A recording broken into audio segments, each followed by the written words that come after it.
Olá pessoal, tudo bem? Aqui quem fala é o professor Matheus e a gente está conversando, eu venho aqui conversar com vocês sobre as últimas dicas, os últimos elementos para a nossa prova da ordem, que está chegando o dia e você está se preparando e está querendo saber o que eu reviso, o que eu dou uma olhadinha, o que eu faço, né, professor?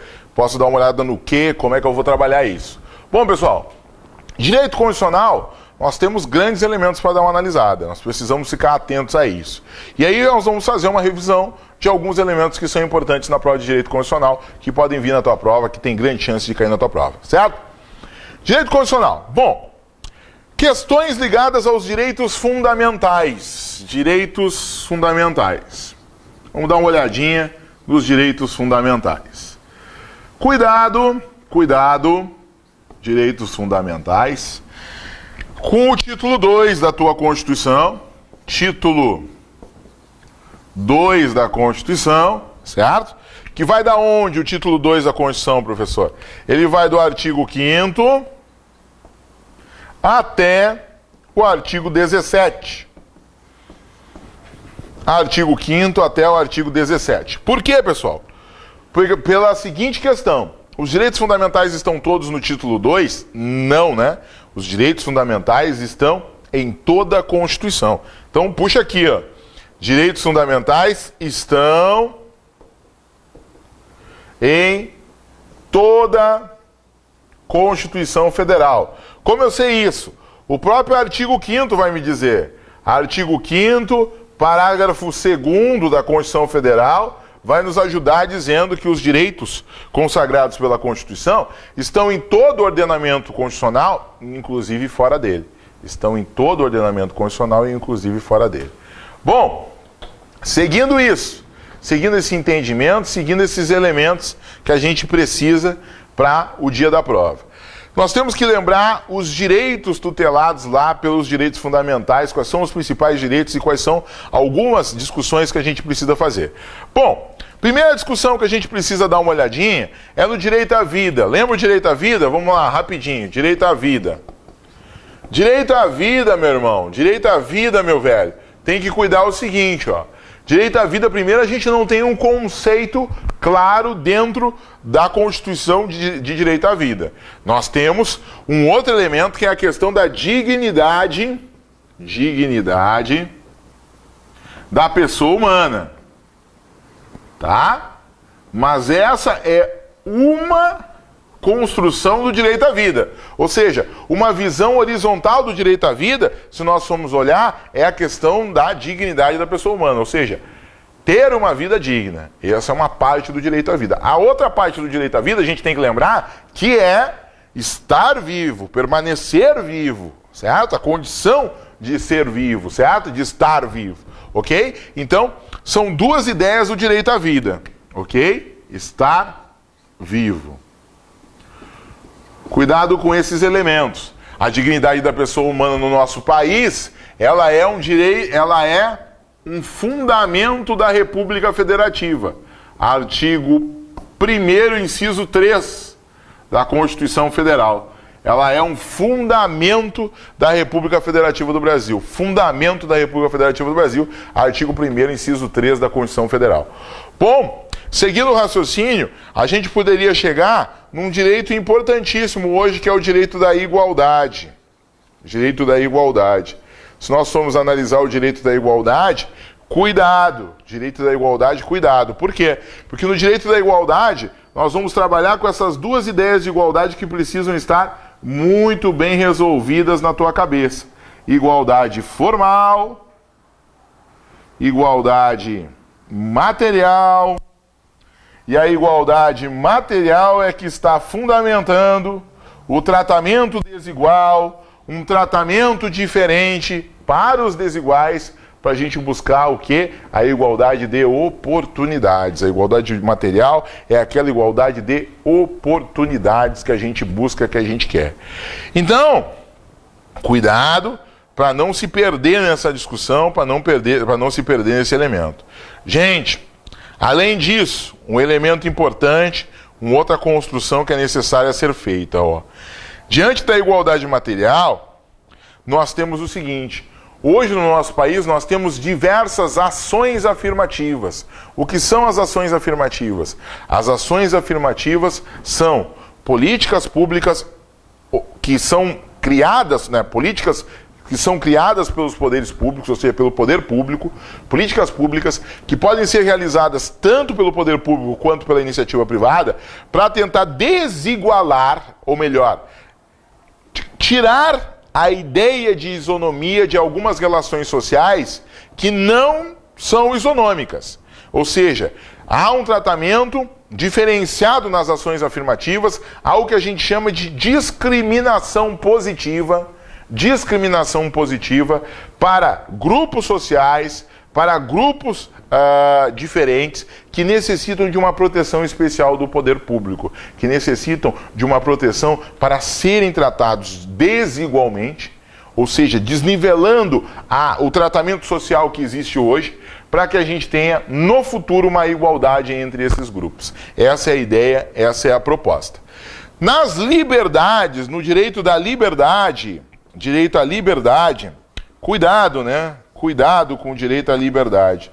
No direito à liberdade, nós temos várias liberdades que nos interessam. Por exemplo, liberdade que foi bastante discutida e que é necessária, liberdade de manifestação. Liberdade de manifestação em locais públicos. É livre a manifestação em locais abertos ao público. Atenção, os locais devem ser abertos ao público. E o que eu necessito é avisar as autoridades competentes, avisar o poder público, para que eu não frustre, para que eu não venha frustrar uma outra reunião marcada para aquele mesmo local, aberto ao público, ou seja, a reunião de um outro grupo, de outras pessoas, e também para que eu não tenha, né, ou seja, para que eu exerça o meu direito de manifestação e que ele não seja, né, cerceado. Ou seja, o poder público vai também realizar a tutela ao meu direito de manifestação, certo? Cuidado com essa liberdade.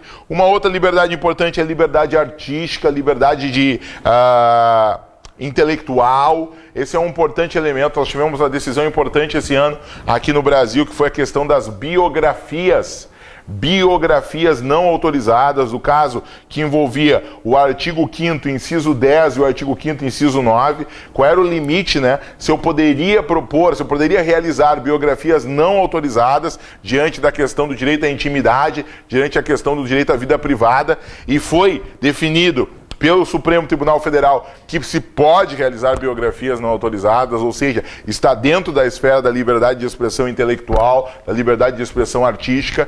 E se nessa biografia eu trouxer algum dano, eu ofender a intimidade, eu ofender a vida privada de alguém, eu arco com as responsabilidades que eu poderei, né, ter que arcar. Ou seja, responsabilidade por um dano material que eu causo à pessoa porque eu falei algo que era uma inverdade e isso trouxe um prejuízo para ela, responsabilidade pelo dano moral que eu estou trazendo àquela pessoa, entre outras possibilidades. Então, deste modo, cuidado, né? Porque as liberdades estão aqui bem claras e estão trazendo elementos importantes. Além disso, nós temos liberdade de ir, vir, ou seja, de andar, de transitar pelo território nacional, em tempos de paz. Cuidado com isso. Em tempos de paz eu tenho essa liberdade, ok? Não dá para esquecer remédios constitucionais.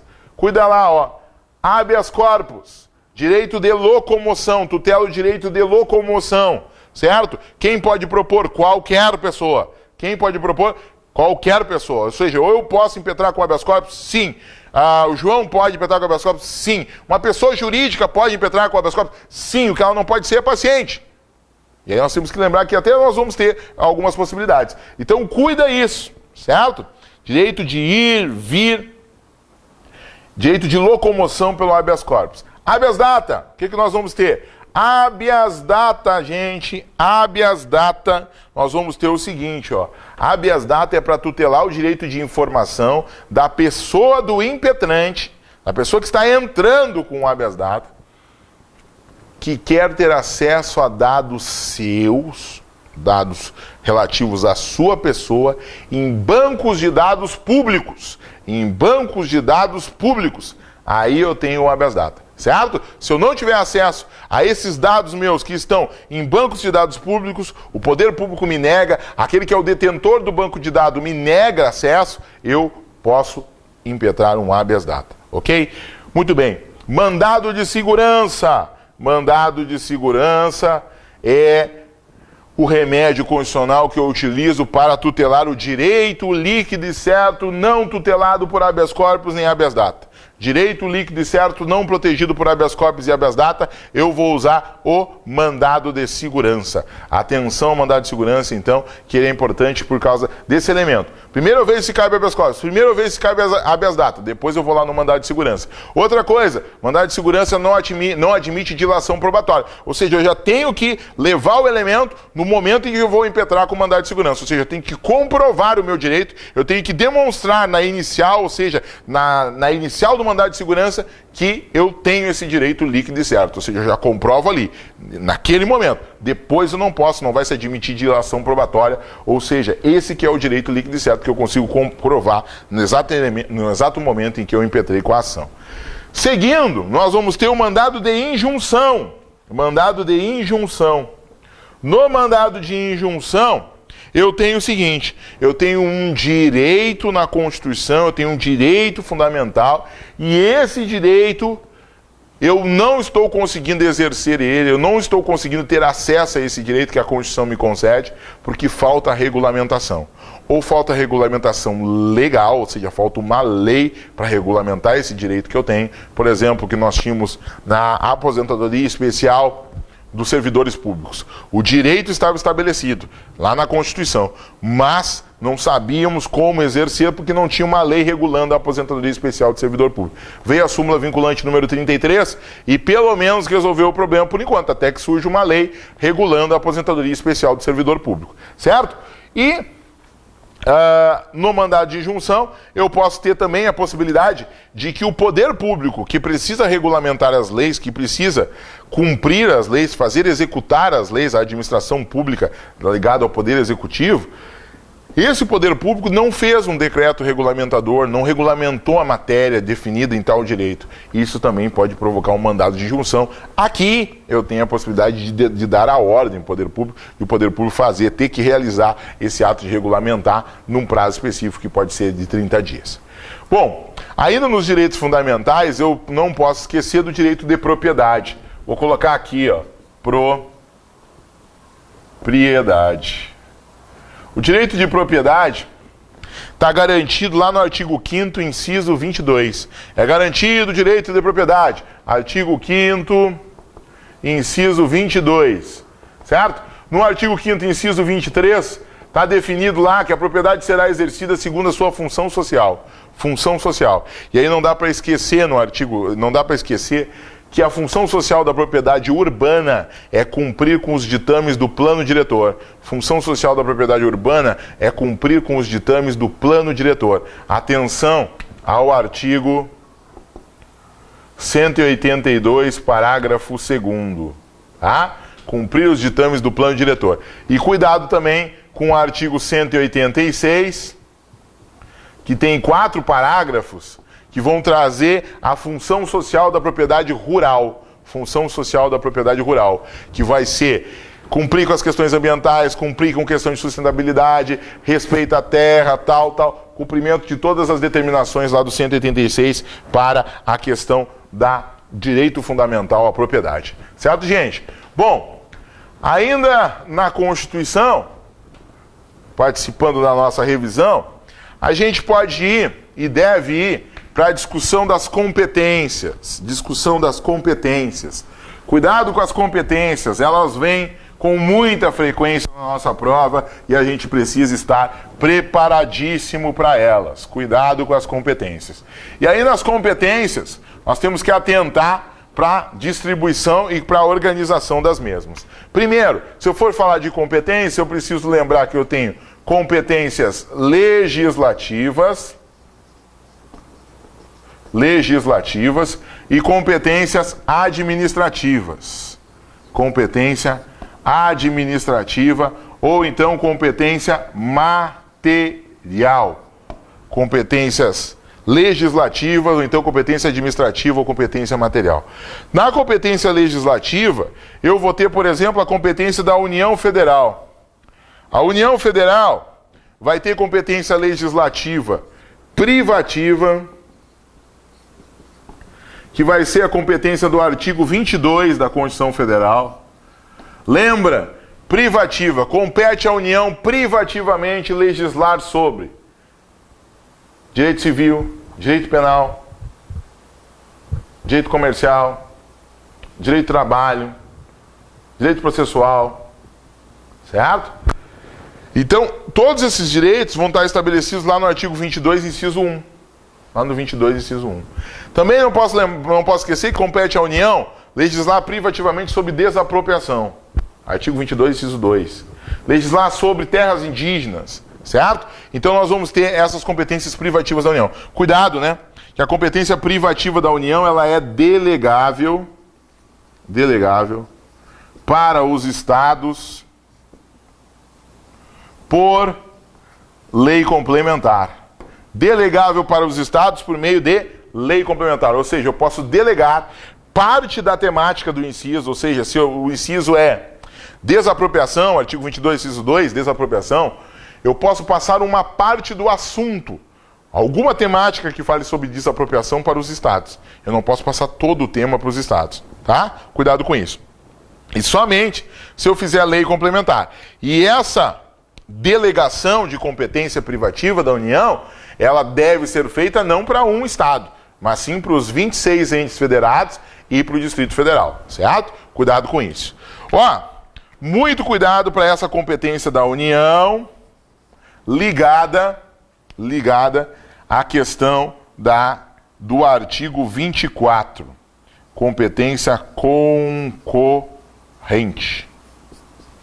Competência concorrente da União do artigo 24 é uma competência que a União faz as regras gerais e os estados e o Distrito Federal,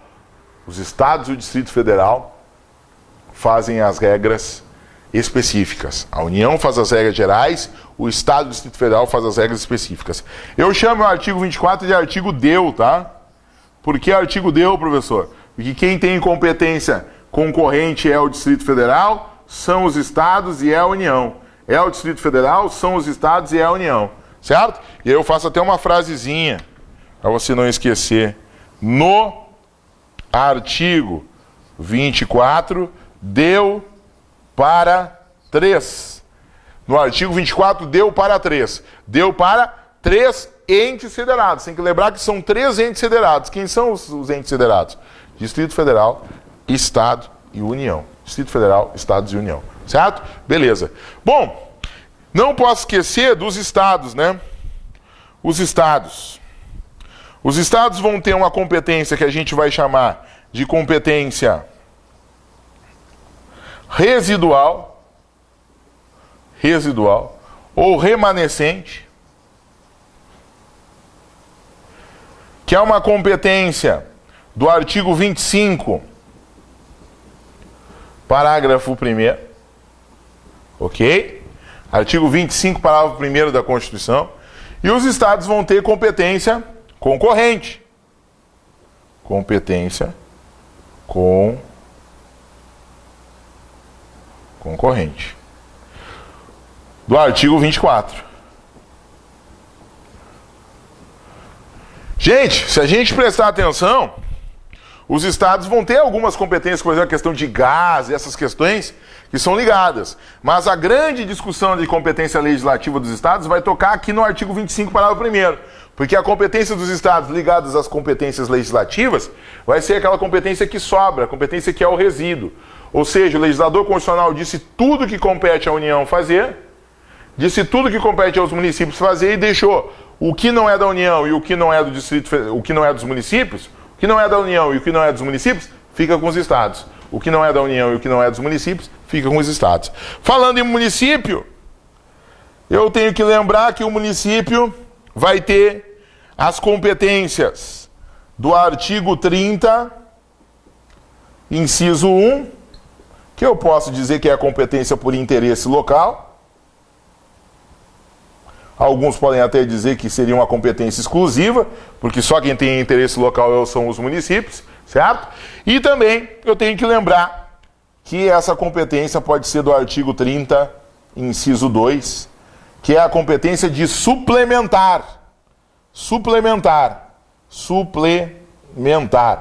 Norma federal e estadual naquilo que couber. O que cabe aos municípios legislar mesmo, gente? Tudo aquilo que é de interesse local. Então eu não posso esquecer isso. Cabe aos municípios legislar matéria de interesse local. E eles podem suplementar norma estadual e norma federal naquilo que cabe a eles legislar. O que cabe ao município legislar? Questões de interesse local. Então aqui nós temos as competências legislativas e a competência administrativa é bem mais simples, né? Competência administrativa, eu vou ter a competência exclusiva do artigo 21, que vai tocar a União Federal. Eu vou ter competência administrativa dos municípios no artigo 30, inciso 3 e seguintes. Até o final do artigo 30 aí eu tenho competência administrativa municipal. E uma que é importantíssima, que é a competência administrativa comum. E essa competência administrativa comum, ela é a competência do MIDEU. Que competência é essa, professor? Do MIDEU. É do artigo 23. Eu chamo o artigo 23 de MIDEU. No artigo 23, MIDEU D4. 4 entes federados, meu amigo. 4 entes federados. Quem são? Os municípios, o Distrito Federal, os estados e a União. Por isso que eu chamo o artigo 23 de artigo MIDEU. Certo, galera? E essa competência comum, o que é isso? Competência que todos os entes federados vão ter nas questões administrativas e materiais. Questões administrativas e materiais. Cuidado com isso. Certo? Outra coisa, para a gente ir finalizando, poderes, rapidinho ali. Poder executivo. Poder executivo. Vamos lembrar uma discussão que está muito na moda.